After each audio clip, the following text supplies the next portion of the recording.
काली बहू का मायके का अच्छा ससुराल। काजल एक कोने में बैठकर किताब पढ़ रही होती है।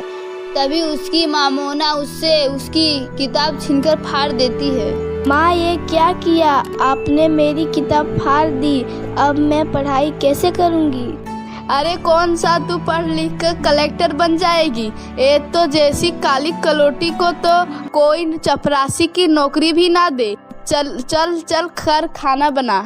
मोना काजल की सौतेली माँ थी, इसीलिए वह काजल को जरा भी पसंद नहीं करती थी, बल्कि उसे पूरा दिन काम करवाती थी और उससे घृणा भी करती थी। कभी कभी अपने साथ बैठाकर खाना खाने भी नहीं देती थी और बेचारी काजल को उसके रंग काले के कारण सारा दिन ताने दिया करती थी। जहाँ एक तरफ मोना अपनी बेटी रिया के साथ ठंडी एसी की हवा में हॉल में बैठकर टीवी देखा करती थी, वहीं बेचारी काजल किचन में गर्मा गर्म खाना बना रही थी। अरे वो मेरी ब्लैकबेरी बहन, खाना बना कि नहीं? बन गया है रिया, बस ला रही हूँ। काजल जल्दी से मेज पर खाना लगाती है। माँ, मैंने खाना बना दिया है, अब मैं जाऊँ? अरे हरमखोर, आवाज की खोई हुई चांदनी चली कहाँ? जब तक मैं और मेरी बेटी खाना नहीं खा लेती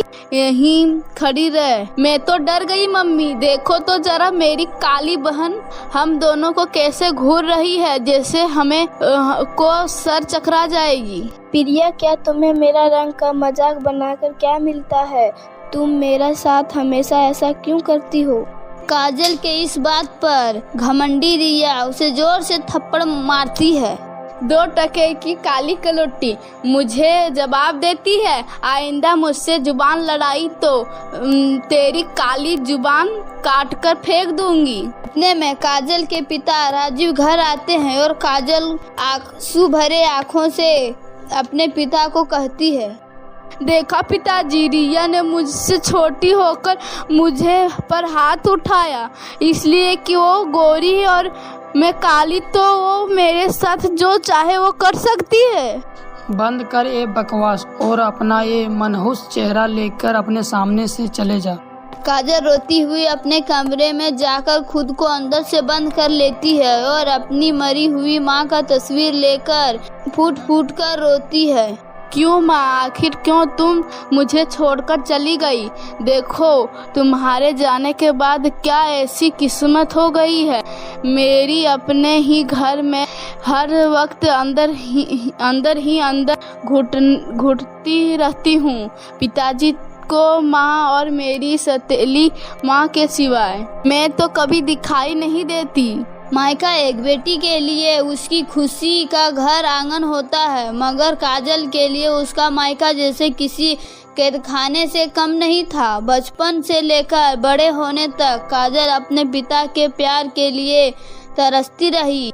हल्की ना तो उसकी कभी माँ के आंचल की खुशी नसीब हुई और ना ही पिता का प्यार। काफी देर होने के बाद काजल अपनी फटी हुई किताब के पन्नों को जोड़कर पढ़ने शुरू कर देती है। अगली सुबह, भगवान जी आज मेरे पेपर है, मेरी मदद करना कि मैं अच्छे से पेपर दे सकूं। कहकर काजल जैसे ही पेपर देने के लिए घर से निकलती है, तभी उसकी माँ उसका रास्ता रोक लेती है और कहती है, हाँ महारानी, कहाँ जा रही हो? माँ, आज मेरा पेपर है, मुझे जाने दो। शोर सुनकर काजल के पिता राजीव वहाँ आ जाते हैं। तभी मोना झूठ मूठ का आंसू लेकर कहती है, क्या बात है भगवान, तुम रो क्यों रही हो? अजी, मुझे तो कहते हुए भी शर्म आ रही है। काजल का किसी लड़के से चक्कर चल रहा है। ऐसा कुछ भी नहीं है पिताजी, मेरे यकीन कीजिए, मैं झूठ बोल नहीं रही हूँ। मैंने ऐसा कुछ भी नहीं किया जिस कारण आपको मेरी वजह से शर्मिंदा होना पड़े। हरामजादी, अपने माँ को झूठ ठहराती हो। मुझे लगता था कि तू चेहरे की काली हो, मगर तू